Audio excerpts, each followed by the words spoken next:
Welcome to Malta.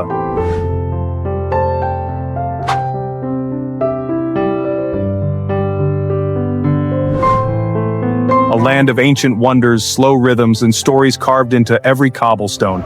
In the heart of the Mediterranean, where golden stone meets deep blue sea, lies an island that feels like a secret whispered by time. This isn't just a travel destination, it's a living memory. And finally, there's the food. Flavorful, familiar, and full of heart. Baked pasta dishes passed down from grandmothers, honey ring pastries shared for good luck, and kinny, a bittersweet drink you won't find anywhere else. Every bite is a memory. Malta offers a Mediterranean dream at a fraction of the price. Compared to the US or Western Europe, costs here are 20 to 40% lower. A charming one-bedroom in the heart of Valletta or Sliema, around $800 to $1,000 a month. Outside the center, just $600. Utilities are light, internet is fast. Public transport, just $30 a month, or free if you're a senior. A fresh meal out costs about $15, but cook at home and your grocery bill stays under $400. Even the dentist won't make you wince. Treatments are nearly half what you'd pay abroad. Malta may be small, but it offers something rare. A rich life, well lived, without stress. In Malta, celebration isn't a season, it's a lifestyle. With over 60 festivals a year, this island parties more than it rests. From fireworks to folk music, there's always a reason to dance in the street. The most beloved, the Festa, a village-wide explosion of joy dedicated to the local saint. But don't expect quiet reverence. Picture the 4th of July mixed with Mardi Gras roasted pasta, flowing wine, brass bands marching down centuries-old lanes. Don't know anyone? Doesn't matter. You'll still be handed a drink and pulled into the dance. In summer, the Color Fest lights the sky with powder and neon. In February, Carnival turns the capital into a cartoon, with floats as tall as buildings and school kids dancing in flash mobs. And every Sunday, there's even a bird singing contest. Yes, tiny songbirds compete for prize money, serenading judges with chirps sweeter than jazz. Here, every day is a chance to celebrate, and joy is always in season. If Rome had a twin raised on legends and sea spray, it would be Malta. Begin in Birgu, also called Vittoriosa, a quiet city across the water from Valletta. This was the first stronghold of the Knights of Malta in the 1500s. Today, its narrow lanes feel like a walk through a living fairy tale. The stones of Fort St. Angelo are worn with time and stories. Some say a secret tunnel beneath it leads to the sea, still unexplored. But Malta doesn't just wear its history, it plays with it. Step into Popeye Village, a movie set turned magical playground where tilted houses and wobbly bridges feel like a cartoon come to life. During holidays, the village awakens with costume parades, spinach battles, and wedding parties fit for comic books. And then, there are the Tarxian temples, built before the pyramids, filled with sculptures so strange, some believe they were messages from another civilization. No heads, no tools, no explanations, just stone and silence. In Malta, the line between myth and memory is always soft. Malta isn't just charming, it's practical. You can live well here for less. Rent in the city, around $800, fresh seafood, local wine, stable internet, all without breaking the bank. It's a European lifestyle at a fraction of the price. One where your days are spent in sunlight, not in stress. Here, you don't need a reason to celebrate. Life is the reason. Malta doesn't just feel historic, it feels enchanted. In Birgu, ancient forts whisper tales of knights and legendary battles. In Popeye Village, a film set turned fantasy world. The houses lean and wobble like something from a dream. And at the Tarxian temples, older than the pyramids, stone statues stand like echoes from another world. Some don't even have heads. No one knows why, but that's Malta, a real-life fairy tale, equal parts mystery and magic.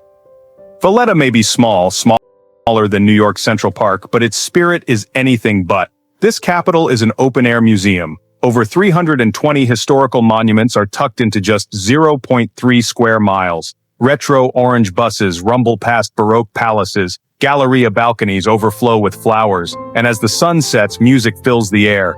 Jazz, swing, classic rock, echoing down narrow stone streets. Here, even 70-year-olds dance in the square. Because in Valletta, as long as your legs still move, you dance. In Malta, coffee isn't just a drink, it's a ritual. You don't drink it to wake up, you drink it to be present, to sit, to connect, to feel. At Cafe Cordina or Prego, generations have gathered, not to rush, but to stay. To forgive, to fall in love, to talk about the weather, and mean it. And then there's the women's coffee hour, Malta's answer to afternoon tea. No deadlines, no to-do lists. Just laughter, shared stories, and real talk over a warm cup. Because here, a good coffee isn't about taste. It's about togetherness. On the island of Gozo, the wind tells time.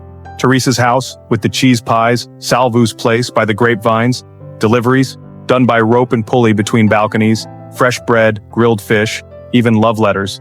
In the morning, lace flutters from railings, whispering blessings into the bark, believing their ancestors still listen. Gozo is not a place to rush through, it's a place to feel, slowly, deeply, fully. The homes of Malta don't just stand, they breathe. Made of golden Globigerina limestone, these structures are soft as shortbread when cut, but harden with time, like memory. Step inside, and you'll find walls nearly 3 feet thick, cool in summer, warm in winter, always whispering the past. There's no need to replace the facade because to change the front door is to erase a lineage. Behind these walls, generations live under one roof. And time stands still, one stone at a time. On Sundays, Malta sings. Head to Marsaxlokk, the island's most famous fish market, and you'll find more than seafood. You'll find soul. Vendors don't just sell, they perform. They wave their hands like artists, laugh like old friends, and turn every transaction into theater. Fresh lampuki glisten on ice, caught just hours before by fishermen in boats painted every color of the rainbow. The air is thick with salt, spice, and stories. And the benches, they're not for resting. They're for chatting, gossiping, and teaching the next generation how to tell if a tomato is truly ripe. Even if you leave empty-handed, you'll carry something richer, a piece of Malta's heart. Before the pyramids, before Stonehenge, there was Hagar Chim. Perched along Malta's southern coast, this 5,000-year-old stone temple was built by hand, without machines or mortar, yet its stones rise over 17 feet tall. This wasn't just a shelter, it was a sanctuary. Ancient people gathered here for rituals, for worship, and to read the skies. The temple aligns perfectly with the solstices, revealing an understanding of astronomy that feels almost otherworldly. Hagar Chim isn't just an ancient site, it's proof that even the oldest humans looked up to the stars and wondered, just like we do today. And then there's Malta's rarest secret, wine. Not the kind you see paraded in Paris or poured in Napa. Maltese wine is different, it doesn't advertise, it doesn't travel. It waits quietly in stone cellars, undiscovered, untamed. With just 1 million bottles produced each year, most of it never leaving the island, it's a hidden treasure. Travelers often stumble upon it by accident, poured from an old label-less bottle in a seaside tavern, with a smile from the owner that says, "You can't buy this anywhere." With rare grapes like Galuza and Gargantina, this is wine with grit and sunshine in its soul. Earthy, bold, unforgettable. Would you dare to try a glass that exists nowhere else? Here, the past isn't parked in museums, it's parked by the coffee shop. You might still see a 1967 Ford Cortina sunbathing beside a seaside cafe, or an elderly couple cruising the coast at sunset in a classic Mini Cooper, like time decided to pause in Malta just a little longer. Every dish, a story. In Malta, food doesn't just nourish the body, it feeds the soul. So, is Malta a destination, or a feeling, a place on the map, or a world all its own? Maybe it's both, because here, the past is alive, the present is intentional, and the future, it waits quietly like a glass of wine in a hidden cellar just for those curious enough to taste it. This is Malta, and now, it's part of your story too. End card beyond borders.